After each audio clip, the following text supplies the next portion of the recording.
Hello, this is Chris Robinson, writer and producer of Forbidden Diary audio drama. I'm excited to have Jim Zobel here with me today. He's the archivist at the General Douglas MacArthur Memorial in Norfolk, Virginia. And we're going to talk about General MacArthur in 1942 and what's going on in and around Natalie Crowder's world in episodes 7 and 8 that take place January 1st to about mid-March 1942. Welcome, Jim. Thank you. Thanks for having me. Well, thank you for joining me. Before we start, tell me about the General Douglas MacArthur Memorial and your association with it. We are the final resting place of General Douglas MacArthur, as well as his wife, Jean.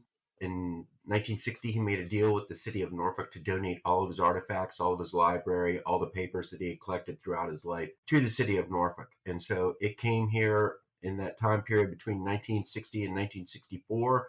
And General MacArthur died in 1964, and that was really basically the opening of the MacArthur Memorial some 60 years ago now. In that long, we've collected probably 5 times as much material as came down with General MacArthur's original collection. This is housed in the 9-Gallery Museum, which is in the old City Hall building of Norfolk, which was built in 1850. That, as well as holds the rotunda in which the crypt of General MacArthur and his wife are housed in. And then we have a visitor center that was built in 2014, and we have a separate archives and research center that, as well as an education center that's been established here for over 50 years. And basically that's what our main job is these days is education. We reach some 100,000 or more kids personally every year, and then through internet and outreach, we reach millions. So it's a very vibrant center that we have, and very glad that I was able to land here. And so how did you land there? I went to the school here, Old Dominion University, and the MacArthur archives were right close by, and I studied military history, and so it made it a very easy jump to come over here every day. So that's basically what it was. And when I graduated, the guy who was the archivist here basically said, I'm leaving, you want my job? And so I sat down in the chair. And you actually know Natalie's son, B.D. Crowder, through your association with the MacArthur Memorial. I met him in 2005. We had a big exhibit for the civilian attorneys here. And he came down here, and I remember meeting him and talking to him because I knew about Natalie's book. It was a very famous book. And he brought down about 30 or 40 copies that he had left in the family and donated them here. And we've sold those regularly over the years, probably running down almost to the end right now. But I've always felt very fortunate that, I got to meet a lot of these people that, you talk about. And I wish I had gotten into the business about 10 years earlier because everybody was still alive, all the older people that were at Santa Tomas. And so basically I've gotten to notice the younger people over the years. Their children and grandchildren. Exactly. Well, I spent quite a few days researching at the MacArthur Memorial's library and looking at all these archived prison art, people's letters. I think it's about as close as I can get to being in Natalie's shoes, and that's really quite inspirational. Where did these artifacts come from?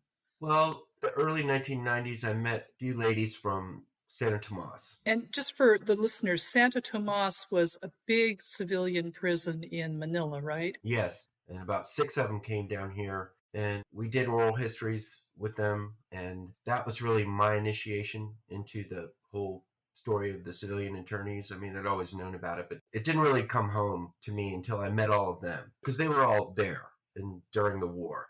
And to me, it had kind of been, stories and books before that.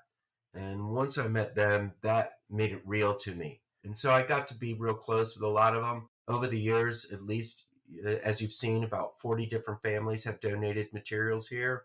They keep coming all the time. So I go to all their reunions, and I still talk to all these people regularly. So basically, that's how it all got here, is just contact. What do you consider your most significant artifacts? Well, it's amazing, the things that still come in. The latest donation we had, a large collection of artifacts, came from Jane Donor, and her married name was Fredrickson, but she was taken as a civilian attorney down on Cebu, and then she was moved to Santa Tomas, and their family saved everything. When the nurses the U.S. Army nurses that were captured on Corregidor, they all served at Santa Tomas because the Japanese didn't know what to do with them. Women aren't in the Army, and that was their philosophy, so they put them in the civilian internee camp. And when they left, they got brand new uniforms, and they left all the stuff that they had worn throughout camp right there. And so almost every kind of memorabilia they had in the camp, the donors collected everything and somehow got it back to the United States because, People were only allowed to take so much. And so things like that, artwork that people did, toys and stuffed animals they had, in which they ate the beans out of the stuffed animals. They were all starving. And so a lot of these things have real significance. The coolest things I like, though, are when they all left and they all got out, they would write their names on shirts and whatnot, and everybody would stitch the name on it. But things like that are out there. The thing that we do look for is, where's that flag? After they got liberated and they hung that flag over the balcony at Santa Tomas, who's got that? Nobody knows. And that's the holy grail of civilian attorney artifacts right there. So, these things are still out there. And so now people can see some of these artifacts because the MacArthur Memorial is opening a military and civilian POW exhibit in September of 2023. What's the exact date? That's going to be September 30th is going to be the opening for that. This is probably the only exhibit that will have the story of the military as well as civilian prisoners in the Philippines. We're looking forward to the opening, but it's a very somber occasion. Something a lot of people don't really know about. We're going to cover the entire story, and it's just history. It's what it is. So this will open on the 30th of September. Then this will stay up for about 2 years, and you'll be able to see all those civilian attorney artifacts. Same with the story of the military prisoners. Are we going to see any of the Baguio internment camp artifacts? Oh, yeah. We'll have many, many, many artifacts. I don't know if we have any of Natalie's things. Natalie died a long time before I really got into this searching business. I think that we'll have quotes from Natalie because, the book is such a mainstay of what happens up north. I think there will definitely be quotes from her because we'll have quotes throughout of all internees from the various camps. So it's really their words that are telling the story. Where can people get more information about this exhibit and about the MacArthur Memorial? www.macarthurmemorial.org. I think we'll get a lot of press for it. Oh, I think so. Okay, so let's dig in here. Episode 7 takes place in January of 1942, and it's the roughest months, I think, of Natalie's internment in terms of survival. There's no water for a couple of days or so. The sanitary conditions are awful. There's no food. But still, through all of that, most of the prisoners thought that this was just a temporary situation, that the U.S. was going to come in and take back the Philippines. General Douglas MacArthur was a central figure in the Pacific Theater. For people who aren't familiar with the Pacific Theater, he was like Eisenhower was later on in Europe. All eyes were turned to MacArthur. Was he thinking the same thing in 1942, that the U.S. would win back the Philippines in a few months? In January of 1942, the early part, yeah, that was anything he was working toward, was to get the United States supplies to be able to come out to the Philippines. Of course, the U.S. Navy was at the bottom of Pearl Harbor. They were worried about the Russians falling out of the war. This is Washington. They were promising supplies. They were promising to hold the Malay barrier and hold and insert air power in there to have a central air cover that would cover the southern island of Mindanao. They were telling them to build airfields down there for all these things that were coming in, but basically there was nothing coming in. They had told them since early December that the Philippines would be redeemed. They weren't putting a time frame on it. MacArthur, of course, had tried to defend on the beaches at the beginning. So, this was something that was pure folly. Most people understood that. The Filipinos were not trained. And so when the Japanese landed up at Lingayen Gulf in later part of December of 1941, they pretty much got mowed over right earlier. There were some good Philippine scout units, some tank units up there, but the ability for them to work together had not played out well. And so this proved the folly of MacArthur's really desire to defend on the beaches. The Japanese would then land at Legazpi and put a pincer on MacArthur's forces, and he had to go back to the old plan, which was War Plan Orange. And the thing is nothing had been done to prepare for this withdrawal into Bataan.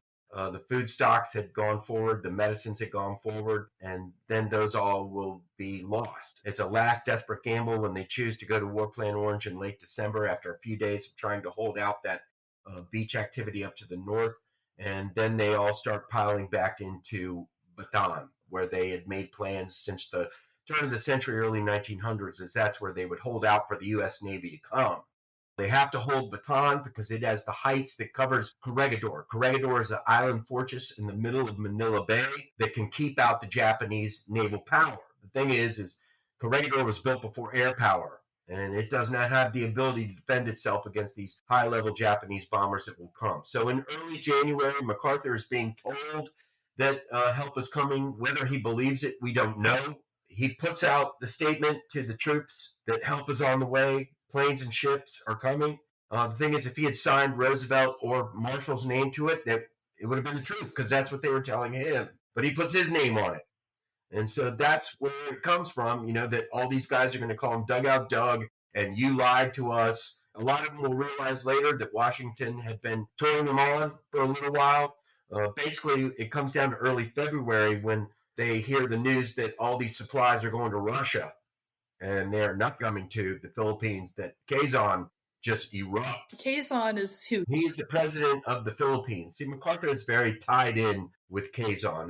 That's another thing that can hold great criticism for MacArthur in those early days, because Quezon is the president of that country. That's his country. Even though it's a Commonwealth of the United States, MacArthur looks at it and he's the president. And so in the early days, when they go back to War Plan Orange, there's a lot of rice stocks at Cabanatuan, which they could have brought into Bataan. But Quezon does not want that to happen because that is the rice stocks that feeds all the people. And MacArthur agrees to that. Now, any Nazi general, any Japanese general would have taken all that rice into Bataan. But MacArthur didn't do that. As well, later on, when Japanese artillery really started getting the zero eye on Corregidor, MacArthur and Fort Drum, that's the concrete battleship, which is in the middle of Manila Bay, one of the most modern fortresses that the Americans and the Filipinos had at that time. It could have leveled all those Japanese artillery places in Cavite, but that would have caused a lot of civilian casualties. And again, Quezon said, no, we're not going to do that. And that's the artillery that eventually just hammers Corregidor to death. So a lot of these moves are made in with Quezon. And so what I'm saying is the tie between them is when it's really shown in February is when all of a sudden these supplies are going to Russia and Quezon just goes crazy. And MacArthur sends this message to Washington where Quezon is advancing this neutrality order. And back in Washington, they're like, what is going on out there? But it was all because I think of those early days when they had been told all these supplies are coming. We're going to work this situation out. And that it wasn't until that early February timeframe that they realized the game is up. And that's when Washington starts figuring out, okay, we have to get Quezon out. We have to get MacArthur out. And that's what leads to their departure in late February and early March. But going back to January, we know that MacArthur is being told these things, but does he believe that they're going to get there? We don't know. Well, why did they lie to him? Or why did they lead him down the garden path? Let's put it more politely. Well, it's a lot of, we hope we can get this to you. We want to get this to you, but they don't put that in there.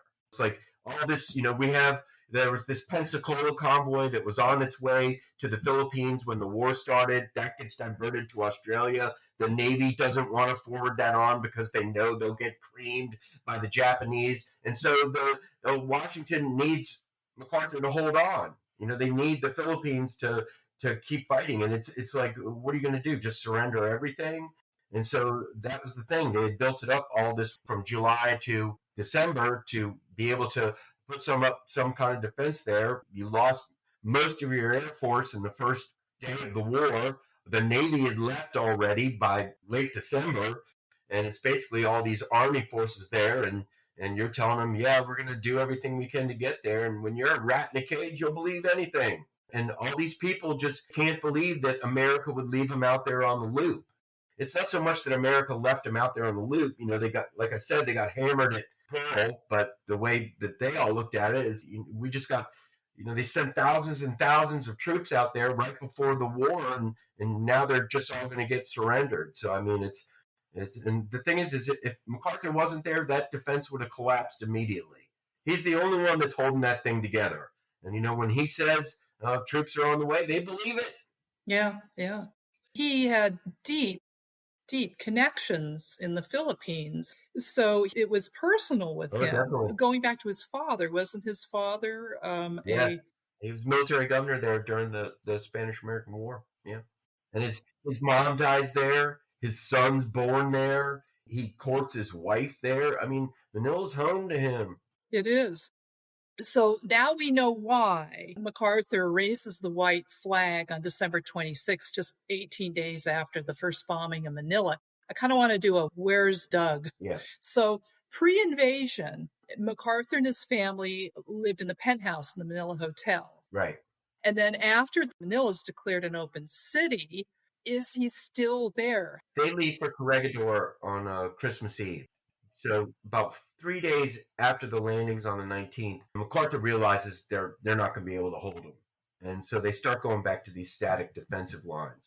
But he knows he's got to declare Manila open city. He had thought it a couple of weeks earlier, and that they were going to have to go back to War Plan Orange. But he waited for that, to see what happened on the beach. But it was obvious that all these untrained Filipinos weren't going to be able to do it. What was Plan Orange? Plan Orange was if the Japanese invade, you go back to the Bataan Peninsula, you hold Bataan because that has the heights that control Corregidor, and you keep the Japanese out of Manila Bay until the United States Navy can come and rescue you. That was the plan. But the Navy wasn't coming, and like I said, air power had changed the whole balance of warfare forever. Well, let's talk about Corregidor. So they called it the Rock. So that is this fortress in Manila Bay, and it has tunnels. It's a huge garrison, isn't it? Yes, it's an outdated military post. It has large caliber guns, 10-inch disappearing rifles, 12, a couple of maybe two modern 12-inchers. But they're all out in the open. There's only, I think, Battery Manja is a covered battery, and that's about it. Everything else is wide out in the open. And they're all basically geared towards the ocean, because it's a sea defensive barrier. And you've got things that can hit Bataan, but not everywhere. And during the 1920s, when they had all those Washington and London naval treaties, and they restricted everybody building certain navies, one of the things that the Americans were not allowed to do was reinforce those defenses in the Pacific. And so they weren't allowed to build new fortifications on Corregidor. And the United States wasn't allowed to put in money. However, in the 1930s, one of the Philippine department commanders got around that and built this giant tunnel in the middle of it in Malinta Hill called Malinta Tunnel. And so that's where the big headquarters was, the hospital was, and when Corregidor was just getting hammered by air power and artillery, that's where everybody goes, is into that tunnel. So when MacArthur's leave on Christmas Eve, the Quezon government goes with them, and the SAFE headquarters all goes to Corregidor and sets up there in that tunnel. How many people are we talking about? Hundreds of people. And so Corregidor has a garrison of maybe about 10,000 people, and you've added about another couple of thousand people here. So it's getting to be pretty crowded. MacArthur and his family live up top side. There's three areas. There's top side, middle side, and bottom side of Corregidor. So it's about a 3-mile long island, and it has about a mile and a half wide. And it has a very high cliff top side. And they lived up there, and the first bombing raid, December 26th, the house they were in got blown up. And so they moved down to another house down on the eastern side of the island.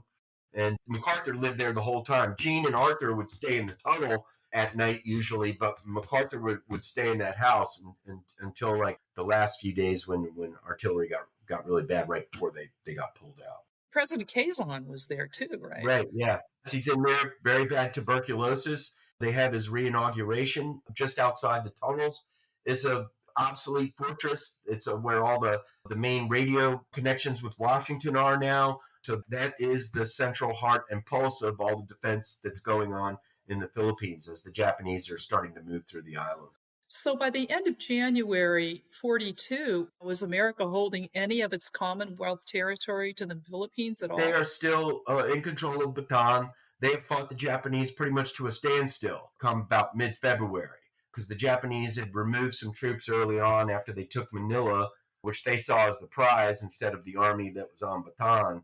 And so then the Americans and the Filipinos fought them tenaciously for those first month and a half, basically. And then there's also resistance going on down on Mindanao, down on Cebu, down on Negros, Panay. But these are people that are pulling up into the hills because the the Japanese just have, without air power, the Americans are just at the whim of the Japanese.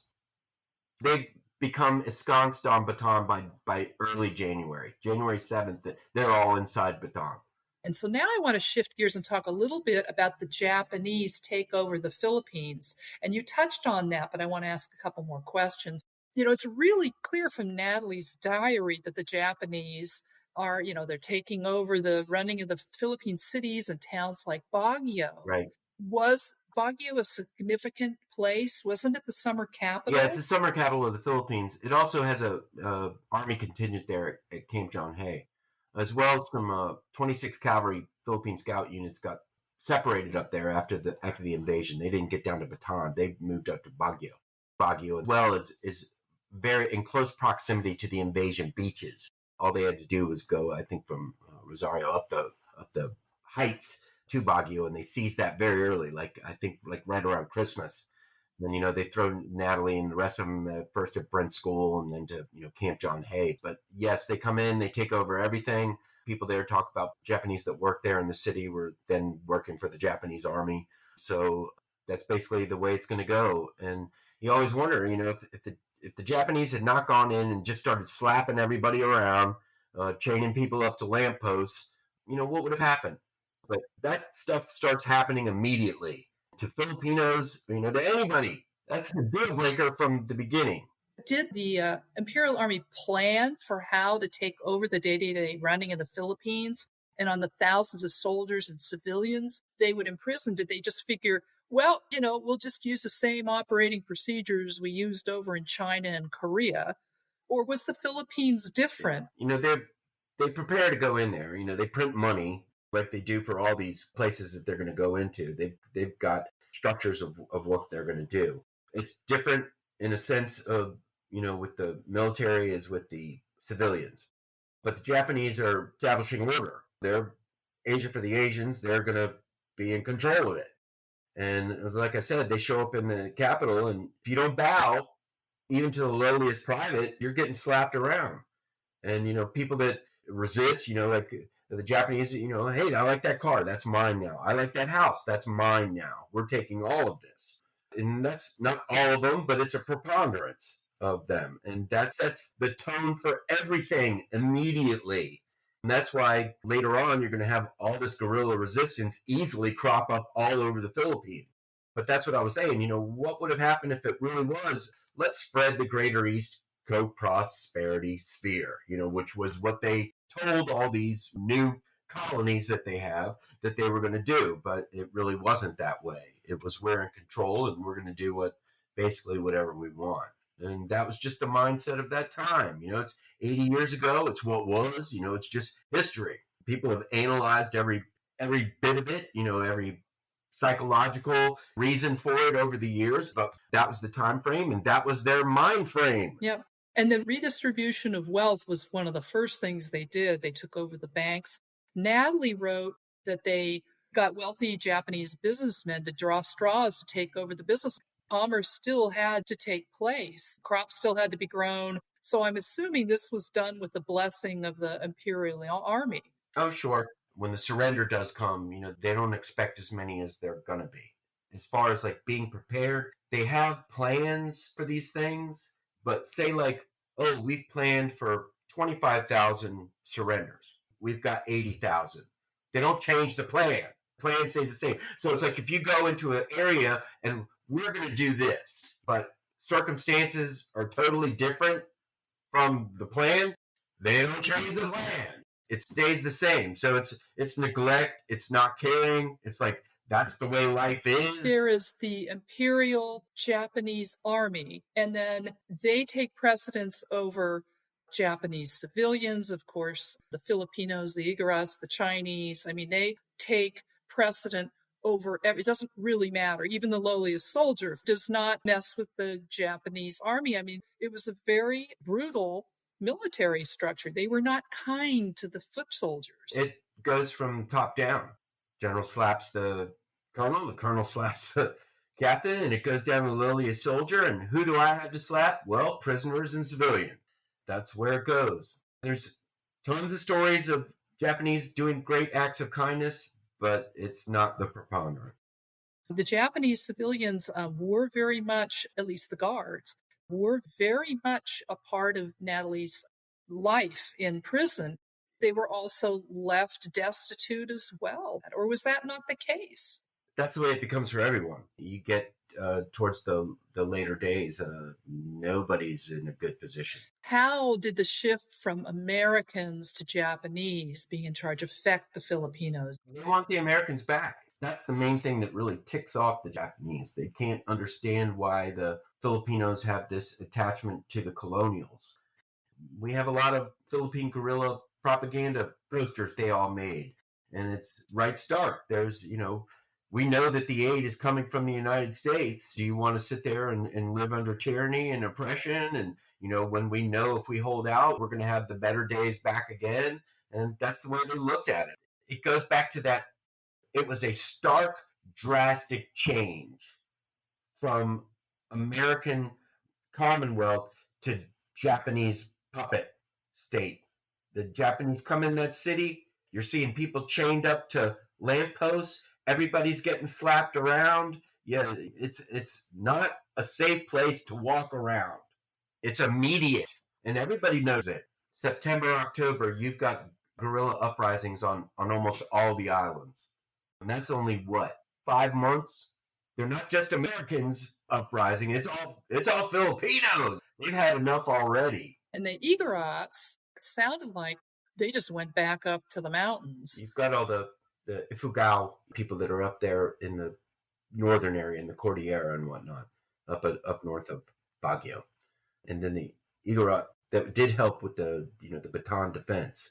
There's a very famous episodes with them. But yes, I think a lot of those people, the Eta, that are up near Bamban, they all do go back. But a lot of people do. A lot of Filipinos leave Manila. They try to go live in the country, just to stay away from the Japanese. Eventually, it'll come down to food. Once the Japanese take over, those rice shipments from Thailand stop.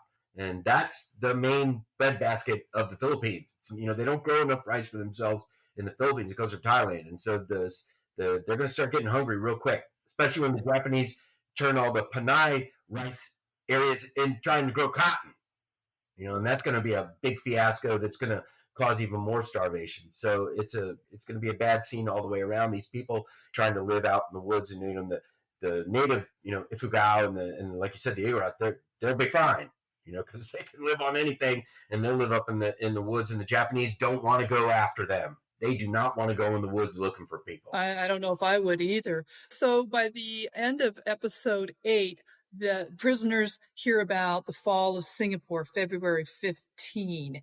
But in prison, they're sheltered by news. So they're still thinking that their situation is temporary, and they're enjoying discussing MacArthur's schools of thought. But the prisoners' optimism is soon squelched by the fall of Bataan and Corregidor, and that's what happens in the next 2 episodes. So we're going to talk about that in the next interview with Jim Zobel of the General Douglas MacArthur Memorial in Norfolk, Virginia. And I can't emphasize enough how great this museum is. When you talked about Natalie or Fred Crowder, who's Beatty, donating all of those books, I got one of his books, and that's how I found out about all of this. I was visiting the MacArthur Memorial, and I didn't know that. I didn't know that Fred had donated those books, so that's really fun to know that. But I can't emphasize how great, what a gem this museum is. So if you're in the area, be sure to visit it, and also the POW exhibit, which sounds absolutely fascinating. And again, what is the website so people can find out more information about that, Jim? Yes, it's www.macarthurmemorial.org. O-R-G. Okay, well, thanks again, Jim. We'll see you or be talking to you after episode 10. Thank you for joining me. Thank you. Be sure to tune in for the next episode of Forbidden Diary.